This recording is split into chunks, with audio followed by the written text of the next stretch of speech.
Na družabnih omrežjih jih spremlja na tisoče, v tujini na milijone. Vedno iščejo nove in nove sledilce. To je neprestan boj in za nekatere celo služba in dober zaslužek. Z objavami o modi, hrani, potovanjih pritegnajo pozornost in ustvarjajo virtualno skupnost. Razlogi, komu in zakaj jim ljudje sledijo, so zelo različni. Najpogosteje iz kratkočasja. So potem lahko še drugi razlogi kot izobraževanje, širjenje obzorij, ljudje, ki imajo močno strast do določenih področij, avtomobilizem, kuhanje, šport. Potem pa nekateri, ki lahko tudi v svojih najljubših vplivnežih prepoznajo neke vrste dušo dvojčico, če zelo tako pretiravam, jih pa spremljajo tudi zaradi tega, ker vidijo v njih neko veliko podobnost, veliko vzporednic. Ravno zato, ker nas znajo osebno in tudi čustveno nagovoriti, so pogosto lahko učinkovitejši od klasičnega oglaševanja. Predvsem pa je oglaševanje strani vplivneža veliko cenejše. Kdo pravzaprav je vplivnež, ni točno določeno. So pa to ljudje, ki objavljajo na družabnih omrežjih in so si pridobili neko večjo količino sledilcev. Na vplivneže gledamo kot na prijatelje ali znance in jim zato tudi bolj zaupamo kot klasičnemu oglasu. A velja biti previden. Vplivnostni marketing absolutno je še vedno marketing, kar pomeni, da je nekdo plačan, da nekaj reče. Teja Jugovic je spletna vplivnica. Na Instagramu ima skoraj 100 000 sledilcev in tako velja za eno najbolj spremljanih.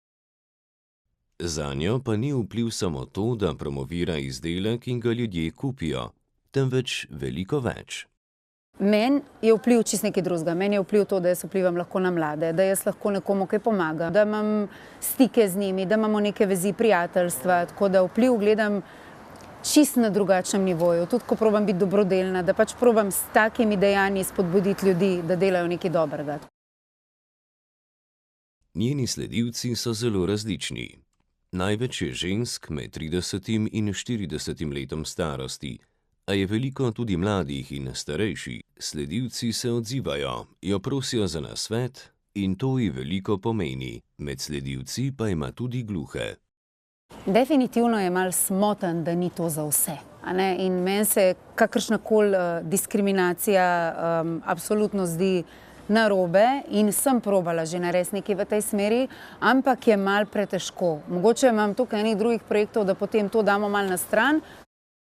Čeprav si veliko deklet želi iti po podobni poti, ta pot zagotovo ni lahka. Treba se je veliko prilagajati in delo se pogosto opravlja zvečer oziroma pogosto kar ves dan. Sledilci pričakujejo, da boš nekaj objavil tudi, ko boš na dopustu, ko bo praznik ali konec tedna. Pričakovanja so visoka in odgovornost prav tako.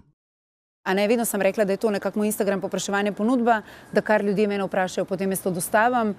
Potem bo tudi veliko dobrodelnega, potem bo, ne vem, izdelek kot je nedrček. Zelo mešana zadeva.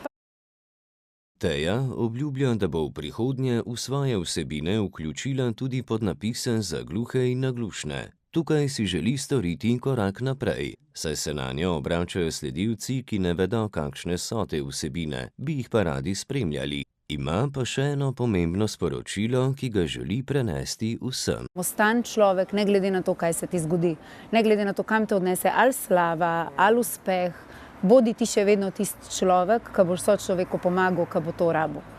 Pa ja, biti pristni, pa biti dostopni. Tako se mi zdi, da to je to.